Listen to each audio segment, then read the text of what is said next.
Hello friends, आप सभी का फिर से स्वागत है यूट्यूब चैनल विजेता कुल में। और आज के इस वीडियो में नेक्स्ट प्रैक्टिस सेट हम लोग डिस्कस करने वाले हैं बिहार एसएससी एसएसओ और बीएसओ एग्ज़ाम्स के लिए। तो फ्रेंड्स, इसका ऑलरेडी 6 सेट हमने कंप्लीट करा दिया है। चैनल पर जो भी नए हैं तो प्लेलिस्ट में जाके आप लोग देख सकते हैं। और भी बहुत सारा प्रैक्टिस सेट बिहार सीजीएल का करवाया गया है। ठीक है, तो चलिए सीधा शुरू करते हैं आज का वीडियो। आप लोग अपना आंसर कमेंट करिए। क्वेश्चन है 12 से कि भारतीय संविधान का कौन सा भाग आपात उपबंध के बारे में बताता है। आपात उपबंध के बारे में भाग 18 बताता है। आंसर सी होगा। 13 नंबर सवाल सॉल्व करेंगे तो 13 का आंसर ए निकल के उत्तर आ जाएगा। अगला सवाल 14 है। लिखा 1918 में भारत 1800 क्वेश्चन है 1918 में किस शहर में महात्मा गांधी ने सफलतापूर्वक मिल मजदूर की हड़ताल का नेतृत्व किया था। तो ये अहमदाबाद मिल स्ट्राइक किया गया था। आंसर सी होगा। नेक्स्ट लिखा है कि 1191 में मोहम्मद सुल्तान गौरी को पराजित करने वाला प्रसिद्ध चहवान या चौहान शासक कौन था। तो 15 का राइट आंसर याद रखिए, पृथ्वीराज तृतीय होता है। ऑप्शन सी होगा इसका राइट आंसर। चलिए अगला सवाल फ्रेंड्स, यहाँ पर जीके का 17 नंबर सवाल है। एक सीमित क्षेत्र है जहाँ स्थल, जल एवं हवा एक साथ मिलते हैं, जिनमें सभी प्रकार के जीव पाए जाते हैं। तो 17 का राइट आंसर है ऑप्शन सी, जीव मंडल उत्तर होगा। 19 ने सूची 1 और सूची 2 को मिलान करना है।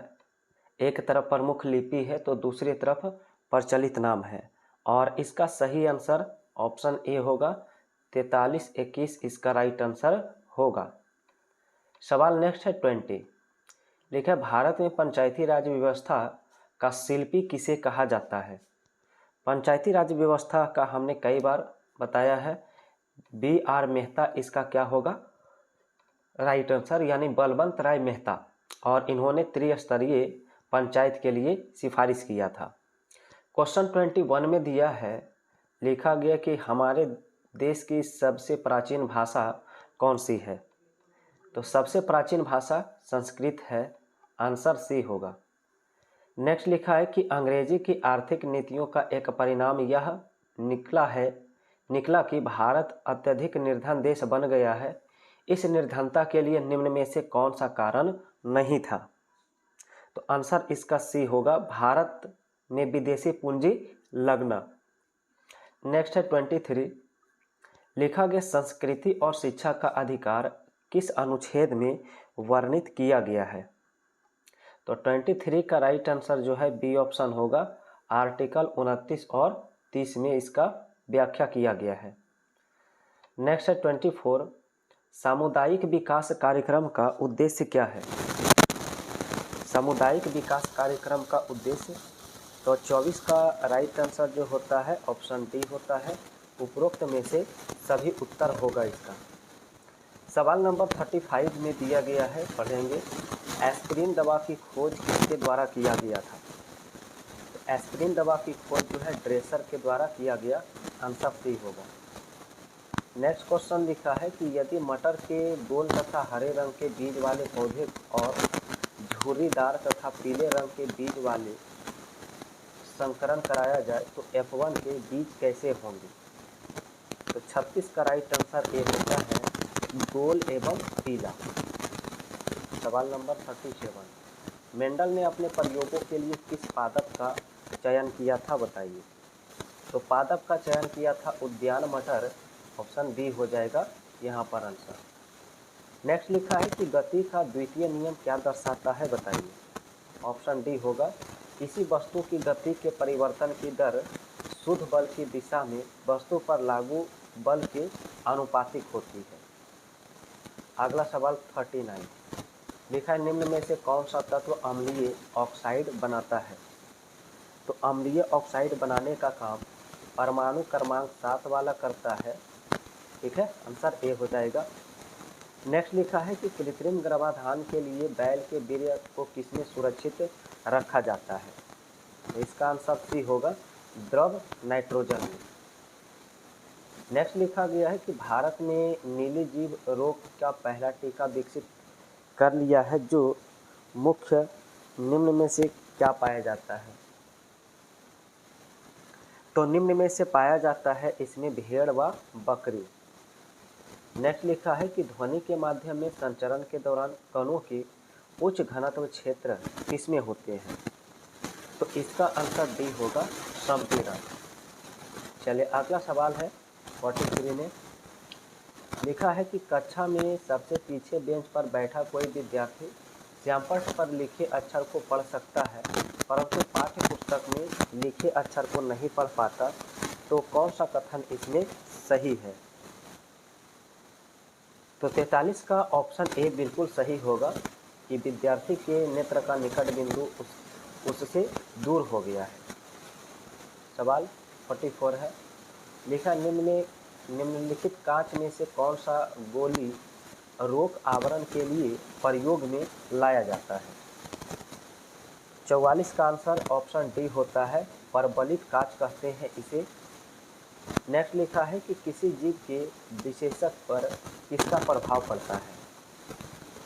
तो 45 का राइट आंसर बताना है। 45 का राइट आंसर क्या होगा? तो ऑप्शन सी होगा राइट आंसर इसका, यानी कि मातृक और पैतृक दोनों डीएनए का। नेक्स्ट सवाल लिखा गया अल्कोहल के डिहाइड्रोजनीकरण से कौन सा यौगिक प्राप्त होता है? तो यहाँ पर प्राप्त किया जाता है एल्डिहाइड। नेक्स्ट लिखा है मानव में निम्न में से कौन सा एक रोग वायु के द्वारा फैल सकता है? तो वायु द्वारा फैलने वाला रोग इसमें टीबी होता है, ट्यूबरक्लोसिस, बी ऑप्शन याद रखना है। नेक्स्ट लिखा है कि ऑक्साइड अम्लों के साथ क्षार के साथ भी अभिक्रिया करता है। तो 48 का राइट आंसर उभयधर्मी ऑक्साइड लिखना होगा, जो अम्ल के साथ क्षार से भी अभिक्रिया करता है। नेक्स्ट क्वेश्चन 50 लिखा गया है राष्ट्रीय पिछड़ा वर्ग आयोग अधिनियम निम्न में से किस वर्ष पारित किया गया था? तो 50 का राइट आंसर सी होगा, 1993। नेक्स्ट है वाईफाई का पूर्ण रूप बताइए क्या है? वाईफाई। तो 51 का करेक्ट आंसर सी होता है, वायरलेस फिडेलिटी। अगला सवाल 52 हॉकी के लिए अर्जुन पुरस्कार प्राप्त करने वाली पहली महिला कौन थी? तो पहली महिला की बात किया जाए तो ऑप्शन ए हो जाएगा, एन लम्सडेन। नेक्स्ट लिखा है निम्न में से किस वर्ष गर्भधारण पूर्व और प्रसव पूर्व निदान तकनीक अधिनियम पारित किया गया था? तो 53 का राइट आंसर डी होगा, 1994 ईस्वी। अगला सवाल 54 दिया है निम्न में से कौन सा शब्द जो नग्न है के लिए शब्द को संदर्भित करता है? तो 54 का राइट आंसर ऑप्शन ए होता है, दिगंबर। ये जैन धर्म के संप्रदाय है। नेक्स्ट लिखा है कि निम्न में से कौन सी पुस्तक कालिदास के द्वारा लिखा गया नहीं है? तो इसका आंसर ऑप्शन सी होगा, उत्तर रामचरित जो है कालिदास के द्वारा लिखा नहीं गया है। क्वेश्चन नेक्स्ट लिखा है 56 में दिया है निम्न में से कौन सा अधिनियम शहरी निकाय की संरचना और जनादेश के लिए सामान्य ढांचे के बारे में बताता है, ताकि वे स्थानीय स्वशासन की प्रभावी लोकतांत्रिक इकाई के रूप में कार्य कर सके? तो 56 का राइट आंसर ऑप्शन डी होता है, 74वां संविधान संशोधन। नेक्स्ट लिखा है नागा अर्जुन सागर श्रीशैलम टाइगर रिजर्व निम्न में से किस राज्य में? तो 57 का याद रखिए आंसर, यहाँ पर ऑप्शन आपका ऑप्शन डी राइट आंसर हो जाएगा 57 में, ठीक है, आंध्र प्रदेश। सवाल नेक्स्ट है कि जन्म और मृत्यु पंजीकरण अधिनियम कब पारित किया गया था? तो इसका आंसर याद रखेंगे, 1969 में जन्म और मृत्यु पंजीकरण अधिनियम पारित किया गया। नेक्स्ट लिखा है ऊपरी वायुमंडल में मौजूद कणों के चारों ओर प्रकीर्णित होने वाले सूर्य के प्रकाश को किस रूप में जाना जाता है? इसका आंसर बी होगा टिंडल प्रभाव। और अगला सवाल 60 है, लिखा गया नीचे दिए गए आहार श्रृंखला में मान लीजिए कि चौथी पोषी स्तर का ऊर्जा 5 किलो जूल है, तो बताइए उत्पादक कितनी ऊर्जा उपलब्ध करेगी। तो 60 का राइट आंसर हल करेंगे तो कितना आ जाएगा, 5000 जूल आ जाएगा। नेक्स्ट सवाल है कि भारत की जनगणना 2011 के अनुसार कृषि और संबद्ध गतिविधि में शामिल जनसंख्या का कितना परसेंट है। इसका आंसर ए होगा 54.6%। सवाल नंबर 62, तो लिखा गया है कि एक वह कार्बोहाइड्रेट जिसमें बढ़ते हुए क्रम में कार्बन परमाणु है, तो आंसर क्या होगा। तो इसका आंसर बी होगा एरिथ्रोज, जाइलोज और मैनोज। नेक्स्ट लिखा है भारतीय संविधान में कितने मौलिक कर्तव्य दिए गए हैं। तो कुल 11 मौलिक कर्तव्य दिया गया है, आंसर इसका बी होगा। अगला सवाल, निम्न में से कौन सा सर्वोच्च कानून है जो एक क्षेत्र में रहने वाले लोगों के बीच संबंध और लोगों और सरकार के बीच संबंधों को भी निर्धारित करता है। तो 64 का आंसर याद रखिए, ऑप्शन सी होगा भारतीय संविधान। नेक्स्ट लिखा है साइमन कमीशन भारत किस वर्ष आया था। तो साइमन कमीशन याद रखेंगे, इसमें 65 का आंसर सी होगा 1928 में। अगला सवाल, और अगला सवाल है कि करण अपनी कक्षा में ऊपर से 34, और यहाँ पर देखिए ये रीजनिंग का सवाल दिया गया है, आप लोग इसे सॉल्व करके मिलाइएगा, आंसर डी राइट आंसर होगा। नेक्स्ट है कि कर्क रेखा, भूमध्य रेखा और मकर रेखा से होकर गुजरने वाला एकमात्र महाद्वीप कौन सा है। 67 का आंसर और पहले भी हम किए हैं, अफ्रीका महादेश से ये तीनों रेखाएं गुजरती है। अगला सवाल है, भारत में दक्षिण पश्चिम मानसून के मौसम की अवधि कितनी होती है। 68 का आंसर डी होगा, जून से सितंबर तक। नेक्स्ट क्वेश्चन 91 से बताना है, लिखा गया वैश्विक स्तर पर विश्व साइकिल दिवस कब मनाया जाता है। तो विश्व साइकिल दिवस जो मनाया जाता है 3 जून को। नेक्स्ट लिखा है निम्न में से कौन सा स्मारक दिल्ली में स्थित नहीं है। तो पंचमहल जो है ये दिल्ली में नहीं है, आंसर डी हो जाएगा, बाकी अन्य सभी दिल्ली में स्थित है। नेक्स्ट लिखा है मसाई जनजाति जो है कहाँ पाई जाती है। तो मसाई जनजाति अफ्रीका का है, आंसर इसका सी हो जाएगा राइट आंसर। अगला सवाल 94, लिखा भारतीय रुपये का नया मुद्रा प्रतीक आधिकारिक तौर पर किस वर्ष अपनाया गया था। 94 का आंसर सी होगा 2010 ईस्वी में। क्वेश्चन 95 में है, भारत के विदेशी मुद्रा कोषों का संरक्षण कौन करता है ये बताइए। तो 95 का उत्तर पूछा गया है, 95 का उत्तर ऑप्शन सी होगा, reserve bank of India. Next सवाल 96 है, स्वतंत्रता संग्राम के दौरान हुई घटनाओं का कालक्रम के रूप में व्यवस्थित करिए।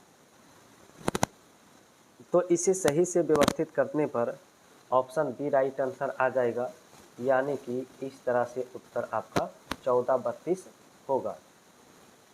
अगला सवाल 97 है, पशुओं के प्रति क्रूरता की रोकथाम भारत के संविधान की 7वीं अनुसूची में दी गई है, तो ये किस सूची में सूचीबद्ध है। 97 का आंसर डी होगा, समवर्ती सूची में। नेक्स्ट है, प्रसिद्ध तमिल महाकाव्य मणि मेखलाई की रचना किसने किया था। 98 का आंसर ऑप्शन सी होगा, सतनार।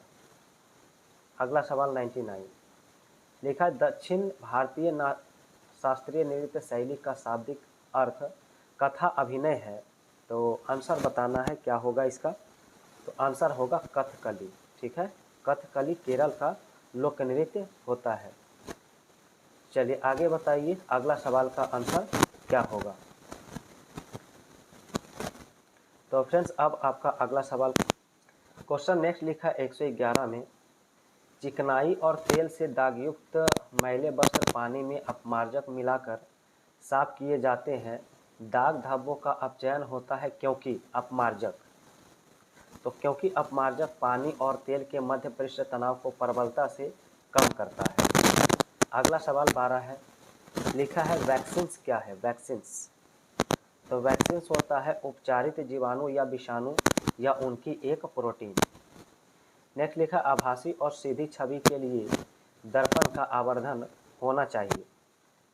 तो 13 का राइट आंसर ऑप्शन डी करना है, धनात्मक होना चाहिए। ठीक है। नेक्स्ट क्वेश्चन 16 दिया है, अवायवीय श्वसन और वायवीय श्वसन दोनों ही प्रक्रम में निम्न में से कौन सी प्रक्रिया समान है। तो दोनों में समान है। ग्लूकोज जो कि 6 कार्बन वाला अणु है, 3 कार्बन वाले अणु पाइरुवेट में विखंडन होता है। अगला सवाल 17 है, लिखा कौन सा प्राध्वनिक तरंगों का औद्योगिक अनुप्रयोग नहीं है। तो इसका आंसर बी करना राइट होगा, किसी पौधे के शरीर की कीटनाशकों को प्रस्रव्य तरीके से हटाना। नेक्स्ट है, भारत में खरीफ की बुआई किस महीने में होती है। तो 18 का आंसर सी होगा, जून जुलाई में इसकी बुआई की जाती है। नेक्स्ट क्वेश्चन लिखा है कि एक यौगिक अपने उच्च ऑक्सीकरण अवस्था में है तब यह होगा। तो तब यह अत्यधिक ऑक्सीकारक गुण वाला होगा। आंसर सी होगा। नेक्स्ट क्वेश्चन लिखा हुआ है, निम्नलिखित में कौन सा युग्म सही नहीं है। तो एक तरफ विटामिन और एक तरफ स्रोत दिया गया है। तो विटामिन B2 का ये जो कॉर्ड यकृत तेल लिखा है जो गलत सुमेलित है, तो आंसर इसका क्या करेंगे, बी ऑप्शन करेंगे। नेक्स्ट क्वेश्चन आ चुका है, लिखा है साबुन किसका सोडियम अथवा पोटेशियम लवण होता है। तो ये सभी का होता है, यानी कि ऑल उत्तर इसका क्या हो जाएगा, राइट आंसर हो। तो नेक्स्ट क्वेश्चन फ्रेंड्स 25 में दिया है, 1917 में महात्मा गांधी ने दमनकारी बागान व्यवस्था के खिलाफ किसानों को संघर्ष के लिए प्रेरित करने के लिए कहाँ दौरा किया था। तो 25 का राइट आंसर सी होता है, चंपारण। नेक्स्ट लिखा है, किसी रेडियो एक्टिव पदार्थ की आयुकाल 7 दिन है, तो 1 ग्राम नमूने का अर्ध आयुकाल कितने दिन का होगा। तो 26 का राइट आंसर ऑप्शन ए होता है, 7 डेज। चलिए अगला सवाल का नेक्स्ट क्वेश्चन 41 में है, फरवरी 2025 में G20 विदेश मंत्रियों की बैठक 2025 में कहाँ आयोजित किया गया था। तो 41 का राइट आंसर डी होता है, जोहान्सबर्ग में। नेक्स्ट लिखा, वर्तमान में नीति आयोग के उपाध्यक्ष कौन है। नीति आयोग के उपाध्यक्ष आंसर होता है सुमन बैरी। और अगला सवाल देखेंगे, अगला सवाल 44 से है, लिखा गया कि मार्च 2025 में किसने इजरायल रक्षा बलों के 24वें प्रमुख के रूप में पदभार ग्रहण किया है। तो इसका आंसर बी होगा, इयाल जमीर। नेक्स्ट लिखा है, अक्षर पटेल को IPL 2025 के लिए किस टीम का कप्तान नियुक्त किया गया है। तो 45 का ऑप्शन बी होगा, दिल्ली कैपिटल्स। नेक्स्ट लिखा गया है कि एशियाई कुश्ती चैंपियनशिप 2025 में स्वर्ण पदक किसने जीता है। 46 का आंसर ए होगा, मनीषा भानवाल। नेक्स्ट है, राष्ट्रमंडल की महासचिव के रूप में सेवा करने वाली पहली अफ्रीकी महिला कौन बनी थी। 47 का आंसर डी होता है, सरनी बोचवे। और अगला सवाल जो है वो होगा 48 में, इंटरनेट उपयोगकर्ता की सबसे अधिक संख्या वाले देशों की सूची में भारत का कौन सा स्थान है। तो 48 का आंसर बी होता है, दूसरा। नेक्स्ट लिखा है, किस सरकार में विधायिका, कार्यपालिका और न्यायपालिका तीनों सम्मिलित होते हैं। तो 49 का ऑप्शन बी होगा, राज्य सरकार। और सवाल नंबर अंतिम है, 2 अक्टूबर 1952 की सामुदायिक विकास कार्यक्रम लागू होने के पूर्व 1948 में सर्वप्रथम किन 2 जिलों को एक प्रायोगिक योजना शुरू किया गया। तो आंसर इसका ए होता है, इटावा तथा गोरखपुर। तो फ्रेंड्स ये था आप सभी का आज का 75 जीके जीएस का क्वेश्चन। अब आप लोग कमेंट करके बताइए 75 में से आज के सेट में आपने कितना सही किया है। तो चलिए फटाफट कमेंट करके आप लोग बताइए।